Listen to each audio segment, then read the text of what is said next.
நான்வெஜ்ஜுக்கு சிறந்தது என்ன பொடி? நான்வெஜ்ஜுக்கு சிறந்தது எந்த பொடி? எல்லாருமே எல்லாருமே எல்லாருமே எல்லாருமே எல்லாருமே எல்லாருமே மட்டன் குழம்புக்கு மட்டன் பொடி, சிக்கன் குழம்புக்கு சிக்கன் பொடி, முட்டை குழம்புக்கு முட்டை குழம்பு பொடி, மீன் குழம்புக்கு மீன் குழம்பு பொடி. யாராவது கறி மசால் பொடி போடுறாங்களா? கறி மசால் பொடி போடுறாங்களா? 100%ல் 1% போடுறாங்க. கறி மசால் பொடியும் போட்டு, கறி மசால் பொடியும் போட்டு, மட்டன் குழம்பு பொடியும் போட்டு டேஸ்ட்டை குறைக்கிறாங்களா?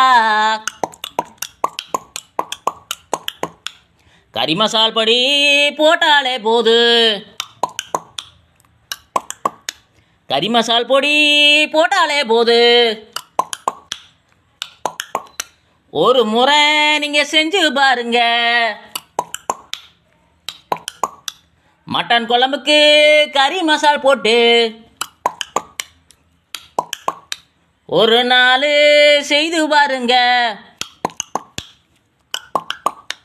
சூப்பராக இருக்குது, அழகாக இருக்குது, சூப்பராக இருக்குது, வாசனையாக இருக்குது, நல்லா இருக்குது.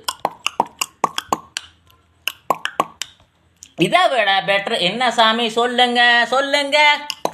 ஹோம்மேட் மசாலா, நீங்களே தயாரிக்கும் மசாலா.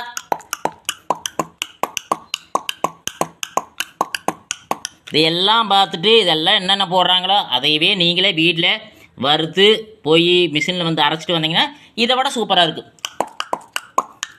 அது வந்து ரசத்துக்கு போடலாம், பருப்புக்கு போடலாம், ஆட்டி விற்கிற குழம்பு போடலாம், மட்டன் குழம்பு போடலாம், வெஜ்ஜு குழம்பு போடலாம். எல்லாத்துக்குமே வீட்டில் அரைக்கக்கூடிய மசாலா சூப்பராக தரமாக இருக்குது. நம்ம யாரும் அதை செய்வதில்லை. பக்குவம் இருக்காது, காரமாக போயிடு, ரொம்ப எரிச்சலாக இருக்குது, ரொம்ப சுவை கம்மியாக இருக்குதுன்னு நினச்சிட்டு விட்டுறோம். 10 ரூபாய்க்கு பொடி வாங்கிக்கலாம் அப்படின்னு. சிக்கன் மசாலாவுக்கும் கறி மசால் பொடி போட்டால் செமையாக இருக்குங்க. மீன் குழம்புக்கு மீன் மசாலா போட்டுக்குங்க. மெயினாக சிக்கன் மட்டன் கறி மசாலாவை ஒரு நாள் போட்டு செஞ்சு பாருங்க, நல்லா இருக்குங்க, நல்லா இருக்குங்க.